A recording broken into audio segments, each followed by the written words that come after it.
Hey Diamonds, it's your girl Diamond here with another episode of Diamonds Jams. Today, my gem is something that I've taken away from a lot of experiences in my life. I've heard of the phrase fight or flight, and in many instances, these words were not really understood by me. Until later in life, I started to realize that our bodies react to the environment in this way. So, if you think about fight or flight or freeze, you think about the fact that your body and your emotions, your adrenaline, everything is getting you ready to fight. And this fight is going to be with something that is going to harm you, or your body feels is going to be harmful. The flight, we understand that. Flight just simply means to run. So we decide not to fight this giant bear. We're just going to run instead. And when it comes to the freeze response, this is the response that I actually had not heard about and until recently. I've been growing so much, and this growth is helping me to be a better person. But freezing simply means that I'm just gonna basically stay still. I'm gonna do whatever I can to avoid the predator and to avoid the predator focusing on me. Now, I've done a lot of that. In my life. But these are not things that are meant to be harmful. These insights are meant to tell us how we react to certain environmental changes. And this growth is helping me to be a better person. But freezing simply means that I'm just gonna basically stay still. I'm gonna do whatever I can to avoid the predator and to avoid the predator focusing on me. Now, I've done a lot of that. In my life. But these are not things that are meant to be harmful. These insights are meant to tell us how we react to certain environmental changes. So I want to think about my reactions to the different types of environmental challenges. For instance, if you grow up thinking that your thoughts don't matter, you have to basically please someone else, and that is how you learn how to fawn, so to speak. And you don't learn it because you're focusing on it. You don't learn it because maybe the parent or the guardian is focusing on it. That's not how we learn that. We learn it through experience. If, as a child, I spoke out and I was told that that wasn't the right thing to do, and I got in trouble. Let's just say I got in trouble for speaking out, speaking how I feel, not harmful to anyone, but just giving my perspective as a child. A lot of children get backlash for that, and they learn how to avoid the predator's focus on them. So they learn how to avoid being chastised, avoid being yelled at. And these avoidances in my life, in my journey, have caused me to quiet or make myself small in situations or in different environments that I don't feel comfortable in. So as I'm learning, as I'm growing, I'm learning that the best way to deal with these things, for instance, the freezing like a fawn, and fawn response, which really could help me become more aware of my reactions to stress, to environmental threats, and it could potentially improve my mental health and my interpersonal relationships if I learn how to address it. So one of the ways that I am learning how to address this particular fight or flight or freeze fawn is to be self-aware. I'm trying to learn how to think about stressful situations and identify what was it in that situation that made me freeze or made me fawn. If I pay attention to these things, I can recognize when they start to happen again. Another way that I have developed assistance in my own life is by learning coping strategies. Coping strategies can be a harmful thing, or you can have positive coping strategies. Doing drugs, for instance, or drinking is not a coping strategy. However, learning grounding techniques, focusing on my senses or my breathing, that can help me as a technique to regain my balance and make me feel more calm. And I've learned this, and I think that this is something that should be taught to our young people in school, not just the teenagers. I'm thinking, the Gen Zs, the younger generations that are coming up. We got the Generation Alphas coming up. And I feel like it's very important for us to allow them to be who they are, but also one of the things that you could teach, or I could teach a young person, is how to just sit and breathe. Only for 10 minutes, maybe 5. I used to do this with my kids when they were young, and I had not understood why, but it was something that was given to me. It was something that I felt, we just need to wind down for a minute. Let's just sit quietly for 5 minutes. And by them being in elementary school at the time, basically they were still homeschooling, so they weren't even in 2nd and 4th grade yet. They were probably like, what the hell? But I'm hoping that it gave them some type of balance or grounding in their life. Maybe they'll think about how they felt and maybe want to try it as an adult. So that's one of the ways that that's one of the coping skills that I use. Another one is I try to learn how to be assertive in a healthy way. Setting boundaries and expressing my needs without feeling the need to overly please people, that is a challenge for me, but I am still working on it. I love my mom, I love my dads, but the thing that I grew up doing that they may not have noticed or realized is I grew up with just the option is that I grew up with one focal thing in mind: to please my parent.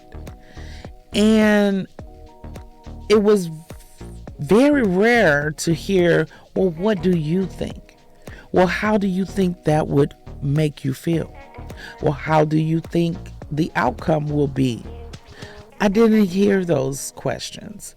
And as a parent of adult children, I learned while they were probably young teenagers to try this, because I had to just think about, what would I want? How would I want someone to communicate with me?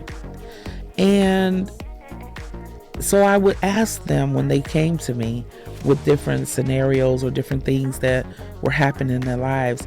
I would ask them questions to help them to make decisions instead of me making the decision for them. And I feel like hopefully that helped them not be such people pleasers. Maybe they got some of that from me, as far as people pleasing, or maybe they have learned how to speak assertively or train themselves to have assertiveness skills.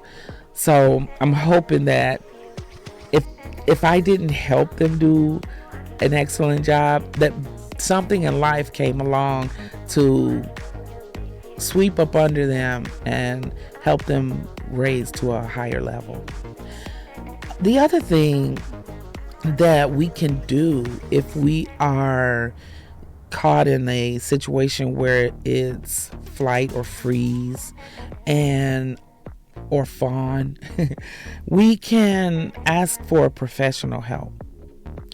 I know that there are a lot of people in the generations above me in particular that don't really believe in therapy. Mental health issues are something that our parents didn't recognize. If they recognized it at times, they swept it under the rug because they didn't want to be judged, or they didn't want the opportunity for someone to take their children. They didn't want to give someone that opportunity by putting their child in therapy, so that child would be speaking and talking, and you as a parent were not there to listen. And it has a lot to do with them wanting to keep us safe, but it was also a control thing to keep the information that we had in the home in the home. Was that a good thing or bad thing? I don't know. I'm not sure. I probably could have been served better with some therapy as a teenager, but it was the best they knew. It was what they knew at the time. And our parents, we want to feel, of course, like they always have our best interests in mind. And I do believe that. So no judgment to parents who did their best, but their children didn't receive the mental therapy. They didn't learn the cognitive skills, such as there's something just called as CBT. Technically, that's cognitive behavioral therapy, and it can be effective. I'm going through right now a group called DBT, dialectic behavioral therapy, and honestly, at times it gives me so much insight on how I'm feeling, because there are certain questions that are asked that I may not think to ask myself. So I do appreciate that, even as an older adult.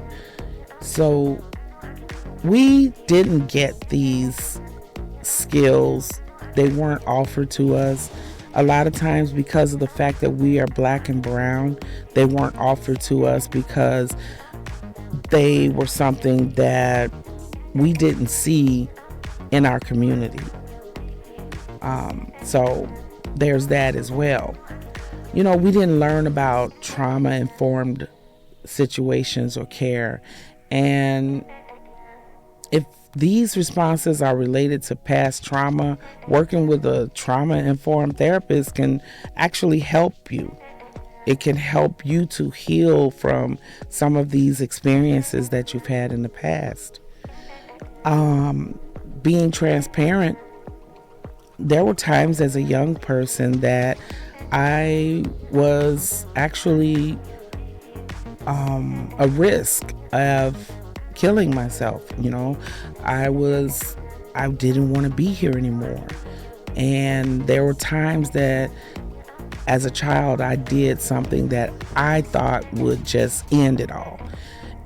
But God helped me through that. Knowing God, being taught about a higher being, it sort of helped me to have somewhere to put that negative energy, or to somewhere to share those negative thoughts, even if it was something that I couldn't see or a being that I couldn't feel.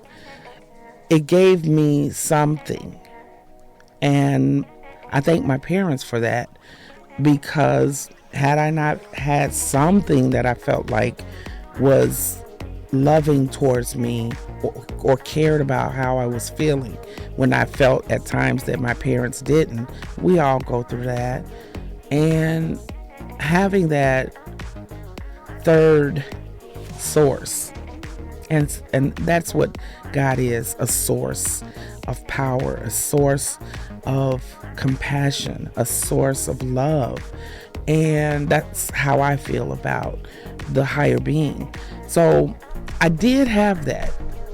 And I was able to, since I didn't have the trauma-informed care, I was able to reach out to in prayer and hope and pray that I was being heard.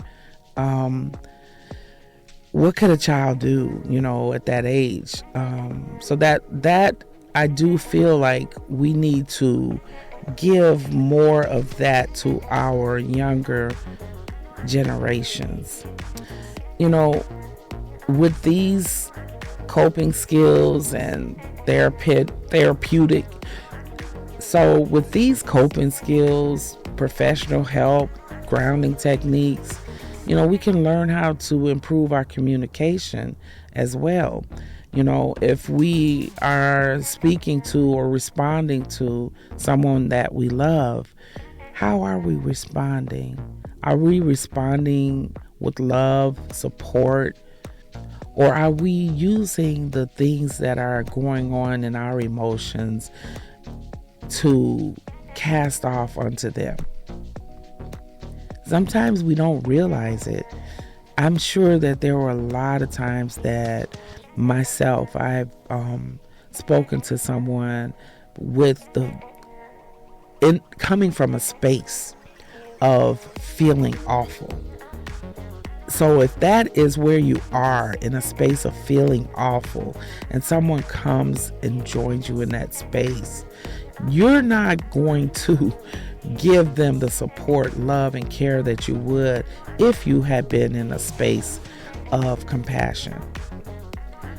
So communication, it has a lot to do with what we can do to better ourselves in fight, flight, or fawn. We can learn how to communicate better. Another thing we could do is have open communication about stress responses,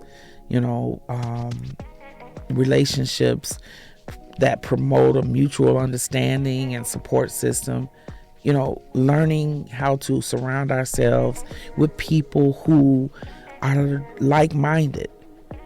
And if you are not like-minded with people who are trying to live a better life or trying to improve or grow, then try changing that support group to a group that is that way, and that can help you to become better and to develop better habits.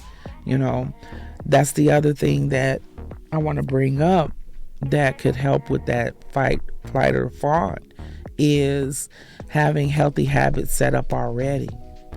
You know, we can engage in exercise. You know, a lot of times going to the gym, I just felt better after coming out. We can actually improve our diet. There are a lot of things that I put in my body that make me feel worse and sluggish, and so there are things we can do, like also getting adequate sleep that will help to just reduce our stress levels. So if you're in a fight, flight, or fawn situation and you are bogged down, your stomach hurts, you don't feel well, you hadn't gotten a lot of sleep the last night, all of that is going to play a part in how you respond, and that's just the reality. So the last tip that I think really helped me in my journey of fight, flight, or fawn is learning how to relax, learning relaxing techniques. And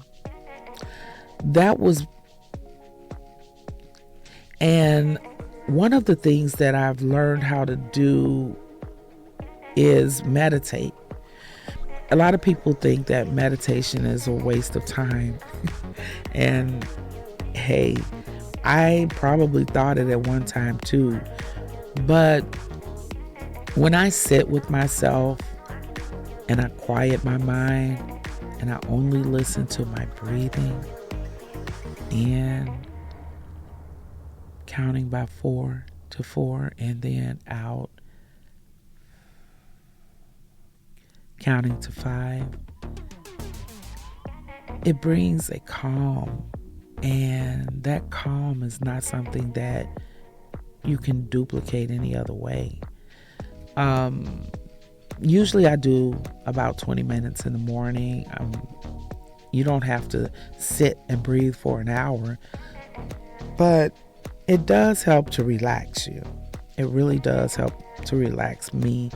And on my journey, I think that that's going to be something that I'll hopefully have for the rest of my life as a tool in my pocket for stress, reduction.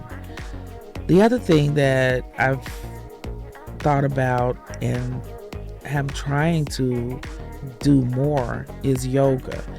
A lot of people think that yoga has to do with a certain religion, or a lot of times people say things and they don't really do the research, and it's something they've never tried. They've just heard that it's harmful. Yoga was one of the best things I could do for my body. And for years, I stayed away from it because I was told that it was not good for a Christian to do yoga. I don't know where those thoughts came from, but I'm glad that I don't continue to put that out.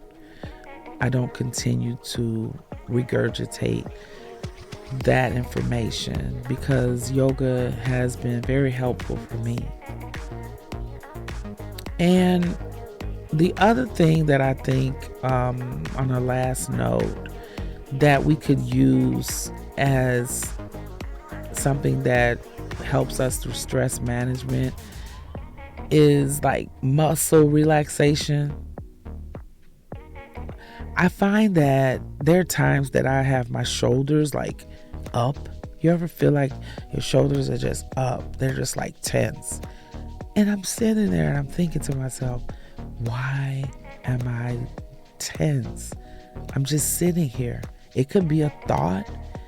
We don't know, but our bodies react to our environment and our emotions. They react to our thoughts. Our bodies react to our thoughts.